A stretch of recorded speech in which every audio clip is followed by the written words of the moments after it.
마트에 가시면 가지가 눈에 들어오시죠. 무르고 보드라운 보랏빛 채소. 여름이면 한두 번씩은 꼭 무쳐 드시잖아요. 그런데 그 보랏빛 안에 사실은 우리가 생각하는 것보다 훨씬 더 정교한 두 가지 색소가 따로 들어있다는 사실 알고 계셨어요? 오늘의 주인공, 보랏빛 채소의 대표인 가지입니다.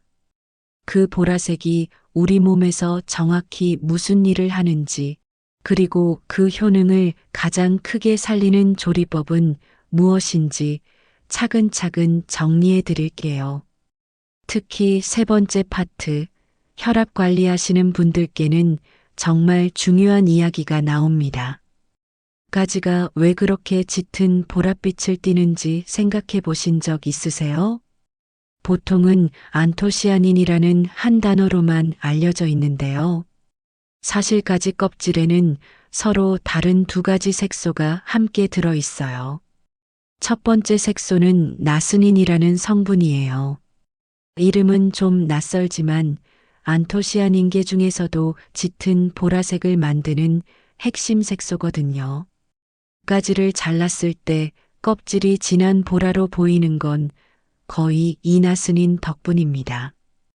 두 번째 색소는 히아신이라는 황갈색 색소예요. 잘 알려져 있지 않지만 나스닌과 짝을 이뤄가지 특유의 깊은 보랏빛을 완성합니다. 한 색이 아니라 두 색이 어울려 만든 색이라는 거죠. 이 두 색소는 그냥 예쁜 색을 내라고 들어있는 게 아니에요.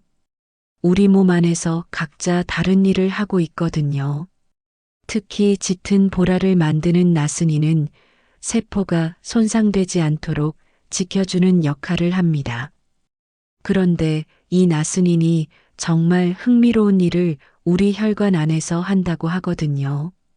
나스닌을 한 줄로 말하면 활성산소를 잡아주는 항산화 색소예요. 활성산소라는 건 우리 몸에서 자연스럽게 생기는 일종의 녹 같은 거라고 보시면 돼요. 이 활성산소가 많아지면 혈관 안쪽 벽이 조금씩 거칠어지는데 나스닌이 그걸 줄여주는 쪽으로 작용합니다. 또 한 가지 흥미로운 부분이 있어요. 일부 연구에서 나스닌이 혈중 중성 지방과 LDL 콜레스테롤이 산화되는 걸 줄여준다는 결과가 보고됐거든요. 대신 좋은 콜레스테롤인 HDL 수치는 비교적 잘 유지되는 쪽으로요. 다만 사람을 대상으로 한 임상은 아직 규모가 크지 않아서 도움이 될 수 있다 정도로 이해해 주시는 게 정확합니다. 여기에 하나 더 가지에는 칼륨이 꽤 풍부하게 들어 있어요. 가지 100g에 칼륨이 약 230mg 정도 들어 있는데요. 이 칼륨이 몸 안의 나트륨을 밖으로 빼내는 일을 도와줍니다. 그래서 가지가 혈압 관리에 보조적으로 도움이 될 수 있다는 거죠. 물론 약처럼 즉효는 아니에요. 꾸준히 식탁에 올리는 식습관 안에서 천천히 작용하는 그런 영양소예요.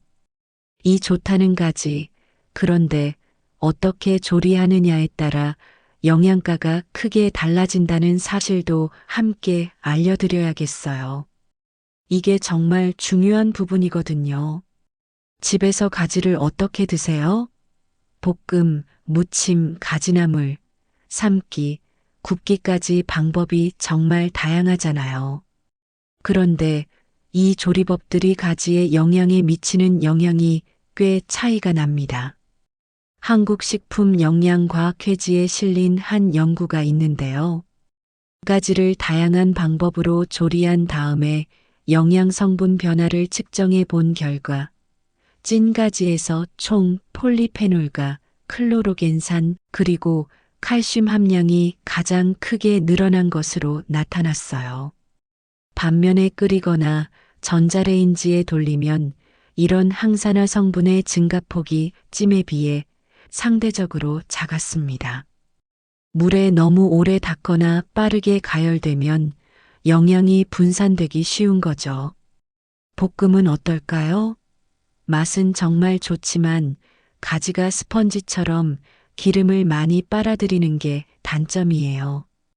혈중 콜레스테롤이나 체중을 관리하시는 분이라면 볶음 횟수를 좀 줄이시는 게 좋아요. 한 가지 팁을 드리면 가지를 자른 다음 옅은 소금물에 5분 정도 담갔다가 조리하시면 기름 흡수가 눈에 띄게 줄어듭니다. 부엌에서 바로 적용하실 수 있는 3가지 정리만 해드릴게요. 첫째, 가능하면 찜 우선. 둘째, 꼭지는 잘라내고 사용하기. 셋째, 자른 가지는 두지 말고 바로 조리하기. 지금까지 효능과 조리법을 짚었는데요. 이제부터가 정말 중요합니다. 혈압약을 드시는 분들이 가장 헷갈려 하시는 부분, 다음 파트에서 정확하게 정리해 드릴게요. 혈압약을 드시는 분들이 한 번쯤 들어보셨을 거예요. 자몽이나 바나나는 일부 혈압약과 같이 드시면 안 좋다는 이야기. 그래서 가지도 조심해야 하는 거 아니냐고 걱정하시는 분이 많은데요. 결론부터 말씀드리면 가지 자체와 혈압약의 직접적인 상호작용은 학계에 보고된 바가 없습니다. 그러니 평소처럼 드시는 정도로는 큰 걱정 안 하셔도 돼요. 다만 한 가지 짚어드릴 부분이 있어요. 혈압약 중에 칼륨 보존 이뇨제라는 종류가 있거든요. 이 약을 드시는 분이나 신장 기능이 약한 분이라면 칼륨이 풍부한 가지를 한꺼번에 너무 많이 드시는 건 권하지 않아요. 이런 경우에는 주치의나 약사 선생님과 한번 상의해 보시는 게 가장 안전합니다. 또 하나 신경 쓰실 부분은 간을 세지 않게 드시는 거예요. 간장이나 소금을 줄이고 가지를 찌거나 데쳐 드시면 혈압에 더 친화적이고요. 하루 적정량은 가지 한두 개 정도면 충분합니다. 그렇다면 이 모든 걸 정리해서 가지를 우리 일상에 어떻게 자리 잡게 해야 할까요? 마지막 파트에서 정리해 드릴게요. 가지의 제철은 7월에서 9월 사이예요. 이때 나는 가지가 가장 향이 진하고 영양도 풍부합니다. 사철 마트에서 보이긴 하지만 제철에 사두시면 맛도 좋고 가격도 부담이 적어요. 보관할 때 한 가지 주의하실 점이 있어요. 가지는 생각보다 추위에 약한 채소예요. 냉장고 야채칸에 신문지로 한번 감싸서 두시면 좋고요. 4도 아래로 너무 차가워지면 검은 반점이 생길 수 있으니 주의하세요. 마지막으로 일주일 식단에 어떻게 넣으면 좋을지인데요. 가지 반찬을 일주일에 2~3번 정도면 충분해요. 대신 다른 보라색 식품, 예를 들면 블루베리나 자두, 자색 고구마 같은 것들과 번갈아 가며 드시면 보랏빛 영양소를 더 골고루 챙기실 수 있습니다. 처음에 가지의 보랏빛 안에 2가지 색소가 들어있다고 말씀드렸죠. 나스닌과 히아신. 이제 이 두 이름이 좀 친근하게 들리시나요? 결국 가지가 이야기하는 건 단순합니다. 화려한 한 끼가 아니라 매일 식탁 위에 자연스럽게 올라오는 보랏빛 한 그릇. 그 작은 반복이 우리 혈관과 세포를 조용히 지켜주고 있다는 거예요. 이번 주 가지를 한번 쪄서 드셔보세요. 익숙한 반찬이 새롭게 느껴지실 거예요. 저도 다음에 더 좋은 정보를 가지고 다시 찾아올게요. 이 정보가 도움이 됐다면 구독으로 응원해 주세요. 좋아요는 더 좋은 정보를 만드는 힘이 돼요. 그리고 댓글로 여러분 댁에서는 가지를 어떻게 드시는지 한번 알려주시겠어요?